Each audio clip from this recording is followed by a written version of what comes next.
So in essence, what are we talking about? We're talking about a situation now where data is used to support management decision process. Where now we model a solution that is typically our own and that we can all be proud of as a Nigerian. How we started was another story. It was one from a very humble beginning.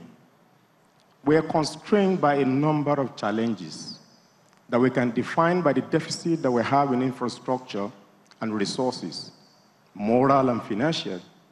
So what sort of resources did you have internally to actually build this solution? The interesting thing is that there was fairly nothing. But that cannot be the limitation. And we refuse to accept that that remains a limitation for us to say we cannot move forward. So today, if you can talk to it, the solution is now being used by... So today, the solution, we call it Tertiary Academic Management System, TAMS. It's not only being used by Tijani University of Education. There are 4 other public institutions in Ogun State that are using the solution. And they are using it better now to further improve their efficiency in terms of service delivery to students and staff. All right, thank you so much. I'll stop it there. Again, just to demonstrate, thank you, just to demonstrate to the room the unlikely leadership in what is done. The average IT director in any institution in Nigeria is thinking of buying a software. He's gone into a university, he's built a software to manage the school. But he didn't stop there. He's now selling the same solution to other universities and generating revenue for the university.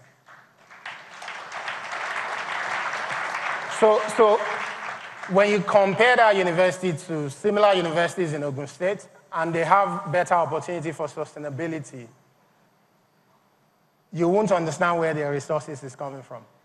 A part of it is coming because an unlikely leader is decided to contribute and add value to that university. So today we've decided to partner with them, thanks to the Commissioner of Education in Ogun State. CC Hub is going to be setting up an EdTech Center of Excellence in Tijani University. Very strange, but we believe that there's a leadership there that we can ride on to build new technological solutions to change our education system. And lastly, I'll invite Yemisi. Yemisi, join us. Again, you're going to struggle to see the leadership in this one, but I'll explain at the end of it. Thank you so much for coming, Yemisi. Can you tell us why you decided to start Sarilo? Good afternoon, everyone. We have only 5 minutes, remember? Okay, so it started when I had an extra year in school. It's not like as if I don't know Buko, but it happened. So I was trying to figure out what I was going to do for the next 1 year. So then my grandma came from the village. It was during December. And then she bought lots of pepper and tomatoes. And she asked me to guess how much she bought it. And I stay in an area where foodstuffs are generally expensive. So I called an amount and she was like, nah. And she called one very cheap. And I said, yay, mama, ma tata. Sure. So she was like, oh yeah now. So we had a plan that the next morning I was going straight to the market to buy pepper and tomato and we'll start our business. So the next morning I woke up and I went to her room, Mama, Mutinlo. And then she said, okay, go well, my child. And I'm like, Mama, I'm going. And she said, go. And I said, Mama, give me money. We are in this together. So she gave me money and I went. I bought the pepper and we had this table tennis board in my house. So I put a small table underneath and I shaded my stuff. I was ready for business. And nobody came to buy first day, second day. And everybody started telling me, you better grind this thing. Let's do it for Christmas chicken. But I was stubborn. I'll go there every morning. I'll pick the soft ones. I'll grind and then keep in the freezer. So I kept at 6. And then the break came for me when, that was 2011, December. I want us to take note of that point. The break came when? January, when we had this subsidy strike. Okay. So everybody didn't have a choice and to come and buy my tomatoes. As in, I became a savior. So market was moving. So from tomatoes, they would come, do you have Maggi? And I wasn't selling Maggi, I was only selling pepper and tomatoes. So I would tell them, wait, I'm selling. I run to my grandma's kitchen and steal a Maggi and sell to them. I've actually not begged for forgiveness. So I kept at it. They would come, do you sell onion, vegetable also. I started buying those things in threes and all. So, and then they started again, do you have chicken? So I found out there's this cold room around my area, so I would go there. So that was when I found out that like 10 people could actually share a carton of chicken. So when you get there, you see all those women, they'll start shouting, half carton, quarter carton. So that's when I knew that you can actually share a carton into half, a quarter into half quarter. So you moved into chicken. So can you tell us why you decided to turn it into an online business? Okay, so it got to a point. Into Sarilo, actually, to move it away from what you sell in front of your house. Okay, so it got to a point I got bored because it wasn't challenging anymore. So I needed something more challenging. And then I found out that the reason why these stuffs become expensive is because they are perishables. So you have to add the cost of the one that got perished yesterday to the one you have to sell to them today. So I said to myself, I said, okay, instead of me losing and these people getting this stuff at a very high price, okay, why don't I go to that place where I get it from and buy for them with their money? So whereby it's a win-win situation. I buy for you at that very cheap price and you pay me my commission and everybody is happy. So that was how I came up with Sarilo. And today, so Sarilo is online. So why do you think technology is important to what you're doing? Or what can it do to your business moving forward? Okay, so I'll give an example. Like, when I thought of this idea, I actually printed flyers and I gave all these guys that used to do like this to share for me. So what happened? And then they promised they were going to share all over the Nigeria. And I got just 2 calls from that thousands of flyers that I shared. The first one was a man, and then he called to tell me, we can do your website for you.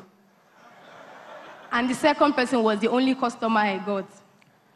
But, okay, so what do you think tech can do? I think they're already waiting. The tech has helped me in the situation whereby I have a lot of customers around Lagos. And it has brought me out, and it has helped me to get lots of customers from different areas. So I'm not limited to my area where I stay. I have customers all over Lagos. Thank you, and I'm also a celebrity. People see me and say, I know you, you're Sarilo. Thank you, Yamisa.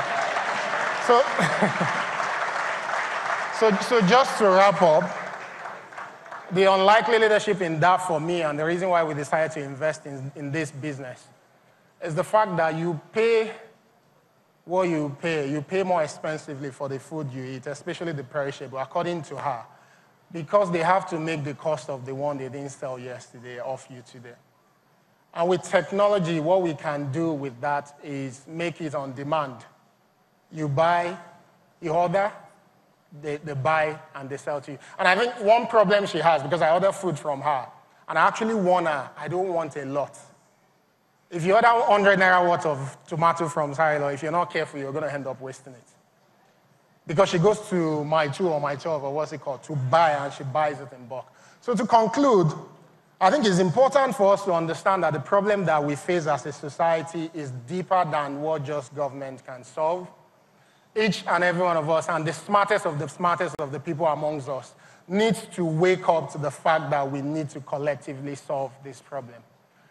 Like I said earlier, we need more missionaries than successful entrepreneurs in Nigeria. And I hope some of you guys will end up being those missionaries.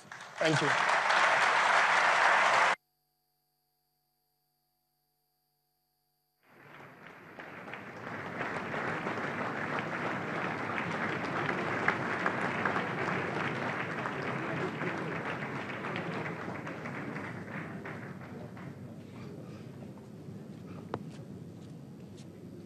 Another round of applause, please, for Bosun, Tijani, and all of the wonderful entrepreneurs they're working with.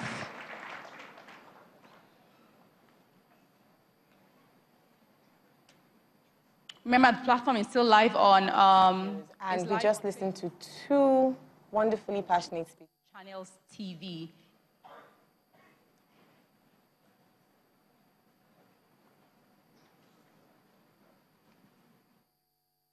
You're welcome back to the Platform Studios, and we just listened to 2 wonderfully passionate speakers. First was Musmola Umoru, agribusiness entrepreneur, and Bosun really, you know, she gave us that fire within our bones.